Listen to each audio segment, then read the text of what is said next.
3748 number حدیث ہے صحیح بخاری میں کہ جب حسین ابن علی کا سر کاٹ کر عبید اللہ ابن زیاد گورنر یزید جو کوفہ میں اس کا گورنر تھا اس کے سامنے لا کے تشت پہ پیش کیا گیا، ولیعوذ باللہ تعالی، اللہ کی لعنت ہو ان پر، فرشتوں کی لعنت، تمام لعنت کرنے والوں کی لعنت جنہوں نے حسین ابن علی کو اس طریقے سے شہید کیا، آمین۔ تو وہ چھڑی مار کے ان کے حسن کے بارے میں کوئی کلام کرنے لگا، یہ بخاری میں بھی ہے اور ترمذی میں بھی ہے۔ تو انس ابن مالک وہاں کھڑے ہوئے تھے تو وہ تڑپ اٹھے، تو انہوں نے کہا کہ نبی علیہ السلام کے سب سے زیادہ ہم شکل حسین ابن علی تھے، اور بخاری کے الفاظ ہیں 3748، اس وقت حسین علیہ السلام کی داڑھی اور سر میں وسمے سے رنگا گیا تھا، یعنی کالا خضاب لگا ہوا تھا۔ کالا خضاب لگا سکتے ہیں، اس پہ میرا کلپ بھی ریکارڈڈ موجود ہے، لیکن 70 80 90 سال کا بابا نہ لگائے، چھوٹی عمر تک 50 55 تک، اللہ سے ایک ٹاپک ہے۔ بہرحال اس میں بھی موجود ہے کہ وہ انس ابن مالک وہاں کھڑے تھے، اس کے سے لوگ سمجھتے ہیں شاید سنان بن انس ان کا بیٹا ہوگا، اور انس بن مالک نے ساتھ ہو کے کام کرایا، ساتھ ہو کے کرایا ہوتا تو وہ عبید اللہ کو ڈانٹتے تو نا کہ تو کیا کر رہا ہے، چھڑی مار رہا ہے۔ باقی لڑ تو سکتے نہیں تھے۔ انس بن مالک کی اس وقت عمر 100+ تھی، یا 100+ تو نہیں ہوگی، آلموسٹ آپ سمجھ لیں 60+ تھی، کیونکہ 93 ہجری میں فوت ہوئے ہیں، 110 سال کی عمر میں 70 کے ہوں گے آلموسٹ اس وقت۔ تو بیچارے دل میں ہی اس کو برائی کو برا سمجھ سکتے تھے، جتنا وہ کر سکتے تھے وہ کر دیا، ادروائز تو وہ مروا دیتے تھے۔ سنان بن انس بن مالک کا بیٹا نہیں ہے۔ رہا عمر ابن سعد جو 22,000 کا لشکر لے کے کربلا میں آیا تھا حسین ابن علی کے مقابلے پہ، وہ سعد ابن ابی وقاص کا بیٹا تھا۔ اور آپ دیکھیں عجیب بدقسمتی اس شخص کی کہ سعد ابن ابی وقاص نے ہی وہ پرشین امپائر گرائی ہوئی ہے، عراق، ایران، یہ کوفہ، یہ سارا حضرت سعد نے فتح کیا ہوا ہے، عشرہ مبشرہ میں سے ہیں۔ اور مولا علی کا قول ہے بخاری اور مسلم دونوں میں کہ میں نے اپنے کانوں سے صرف ایک شخص کے بارے میں رسول اللہ سے سنا ہے کہ میرے باپ اس پہ قربان، اور وہ سعد ابن ابی وقاص ہے۔ ان کا نام ہے سعد ابن مالک، ابی وقاص ان کے باپ مالک کی کنیت تھی، یہ دونوں نام ایک ہی صحابی ہیں، سعد ابن ابی وقاص۔ مولا علی جن کے بارے میں کہہ رہے ہیں کہ ان پہ نبی علیہ السلام نے اپنے ماں باپ جمع کیے ہوئے ہیں، اور نبی علیہ السلام کے رشتے میں معمول رکھتے تھے۔ 10 جنتی خوش نصیب صحابہ میں سے، اور بدری اصحاب میں سب سے آخر میں یہ فوت ہوئے ہیں حضرت معاویہ رضی اللہ تعالیٰ کے دور میں 56 ہجری میں۔ ان کے بعد کوئی بدری صحابی دنیا میں نہیں رہا تھا، بدری صحابی ایک بہت بڑا ٹائٹل تھا، یہ سب سے آخر میں فوت ہوئے۔ پوری زندگی حضرت معاویہ سے ان کا اختلاف رہا تھا اس مسئلے میں جو حضرت علی کے ساتھ ان کے معاملات تھے، سب و شتم والے۔ یہ بندہ ہمیشہ ڈٹا رہتا تھا، میرے پچھلے دنوں کلپ بھی آیا نا اس حوالے سے، کیا صحابہ کو گالی دینے والا کافر ہو جاتا ہے، اس میں نے ان کے حوالے سے حدیثیں صحیح مسلم سے بیان کی ہیں۔ ان کا بیٹا تھا عمر ابن سعد، جس کو رے کی حکمرانی کی لالچ دی تھی۔ رے پورا ایریا تھا، ایران، عراق، افغانستان، یہ پورے ایریا کو رے کہا جاتا تھا اس زمانے میں۔ اتنی بڑی حکمرانی کی، گورنری کی لالچ دی یزید نے عبید اللہ ابن زیاد کے ذریعے۔ باپ دیکھ لو سعد ابن ابی وقاص، جو مولا علی سے محبت کرنے والا، سن نسائی الکبریٰ میں موجود ہے، 2 تابعین ملنے آتے ہیں سعد ابن ابی وقاص کو، اور کہتے ہیں سعد ابن وقاص ان کو پہلی بات یہ کرتے ہیں کہ میں نے سنا ہے کہ تم حضرت علی کو گالیاں دیتے ہو۔ ان کا معاذ اللہ، ہم کیوں دیں گے؟ تو انہوں نے فرمایا یہ بنو امیہ کے لوگ اگر میرے سر پہ آرا بھی رکھتے ہیں اور میرے 2 ٹکڑے کرتے ہیں اور مجھے یہ کہیں کہ میں حضرت علی کے بارے میں کوئی نازیبا جملہ نکالوں، تو میں سعد کبھی بھی ان کے بارے میں کوئی جملہ نہیں نکالوں گا جو کچھ میں نے رسول اللہ سے علی ابن ابی طالب کی شان میں سن رکھا ہے۔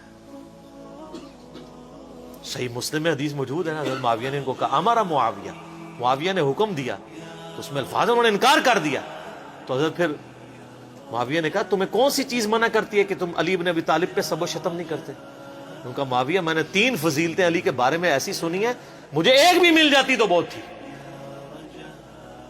پھر انہوں نے کہا وہ پہلی فضیلت غزوہ تبوک کے موقع پر علی کی میرے ساتھ وہی نسبت ہے جو ہارون کی موسیٰ کے ساتھ، مگر میرے بعد کوئی نبی نہیں۔ دوسری فضیلت خیبر کے موقع پر کد اس شخص کے ہاتھ میں جھنڈا دوں گا جو اللہ اور اس کے رسول سے محبت کرتا ہے، اللہ اور اس کے رسول سے محبت کرتا ہے۔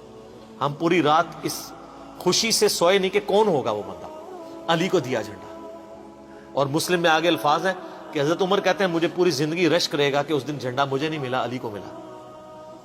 اور تیسری فضیلت سن معاویہ، جب نجران کے عیسائی آئے تو آیت مباہلہ نازل ہوئی، آیت نمبر 61 آل عمران کی.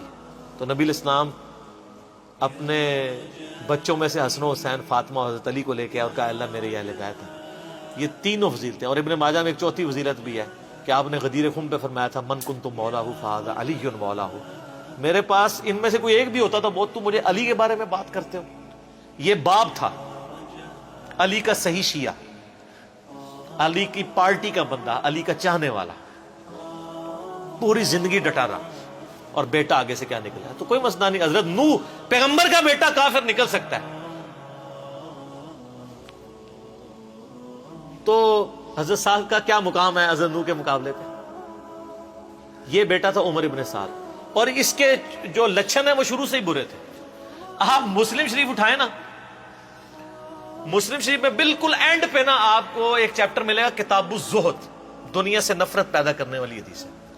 اس میں انٹرنیشنل نمبر کے مطابق ایک حدیث ہے، یہ میں چونکہ مجھے یاد اس لیے میں نے کافی لوگوں کو بتائی ہے، 7432 صحیح مسلم میں. ابھی یہ کربلا ہوئی نہیں ہے، کچھ بھی نہیں ہوا. حضرت سعد ابن وقاص بھی زندہ ہے. تو سعد ابن ابی وقاص اپنے کھیتوں میں ہل چلا رہے ہوتے ہیں یا وہ بیج والا کام کر رہے ہوتے ہیں، تو ان کے ساتھی کہتے ہیں اتنے میں ان کا بیٹا سامنے سے آتا ہے. تو حضرت سعد جب اپنے بیٹے کو دیکھتے ہیں عمر ابن سعد کو، تو کہتے ہیں اے اللہ اس سوار کے شر سے میں تیری پناہ میں آتا ہوں. حضرت سعد کو پتا تھا اس بچے نے کیا کام ڈالنے ہیں. وہ اپنی زندگی میں اسی بیٹے کے شر سے اللہ کی پناہ مانگا کرتے تھے. کہتے ہیں جب وہ قریب آیا تو آتے اس نے کہا ابا جی لوگوں نے تو حکومت بانٹ دی، کوئی گورنر بن گیا، کوئی بن گیا، تسی ایتھے بیٹھے جناب حلوائی پہ کر دیو. ہائے ہائے ہائے. تو حضرت سعد ابن وقاص نے اس کے عمر ابن سعد کے نا سینے پہ نا گھونسا مارا اور کہا کہ اللہ تعالیٰ کو پرہیزگار بندہ پسند ہے جو گمنامی کی زندگی میں مر جائے، جسے کوئی جانتا نہ ہو. تو یعنی وہ انہوں نے ایک گوشہ نشینی کی زندگی اختیار کر لی تھی. تو ان کو پہلے ہی لیکن اس نے اپنے باپ کی نصیحت نہیں پکڑی. یہ پھر یزید کی لالچ میں آ گیا، اور پھر آپ دیکھ لیں جو کچھ اس نے آج تک لوگ لانتے بھیج رہے ہیں. باپ کو لوگ رضی اللہ عنہ کہہ رہے ہیں. آپ شیعہ سے پوچھ لیں سعد ابن وقاص کی کتنی وہ عزت کرتے ہیں. میں ابھی کل ایک کلپ وہ ایک شیعہ عالم تھے سید جواد نقوی صاحب کا سن رہا تھا، تو وہ اتنی تعریفی کلمات کہہ رہے تھے اور بتا رہے تھے کہ بھئی بیٹا یہ نکلا اور باپ کو دیکھیں، باپ نے ایران فتح کیا تھا، دوسری بڑی سپر پاور گرائی تھی، اور بیٹا آگے سے کیا نکلا. اچھا آپ دیکھ لیں کہ دین ایفرٹ کا نام ہے. یہ نہیں ہے کہ یہ وراثت میں ٹرانسفر ہو. انبیاء کی وراثت میں ٹرانسفر نہیں ہوئی ہے تو اور کس میں ہونی ہے؟ تو اس لیے ہم قطعاً نہیں کرتے، اور اہل سنت کے ہاں کوئی بھی نہیں ہے. مفتی منیب صاحب نے اگلے دنوں ایک مس ہینڈل کیا تھا معاملہ، تو پھر بعد میں پورا پرچہ پڑھ کے سنایا انہوں نے. اس پرچے میں تو آلموسٹ انہوں نے یزید کو کافر ہی کہہ دیا ہے، اور پہلے کہہ رہے تھے کہ جی وہ یہ پتہ نہیں کیا، مطلب یہ لوگ ان کے مفادات ہوتے ہیں اپنے. بہرحال جب ان کے سر پہ پڑتی ہے پھر یہ صحیح بات کہتے ہیں، جب سر پہ نہیں پڑتی پھر اور باتیں کرتے ہیں فیم حاصل کرنے کے لیے. الٹا بدنامی ہوتی ہے. ٹھیک ہو گئی.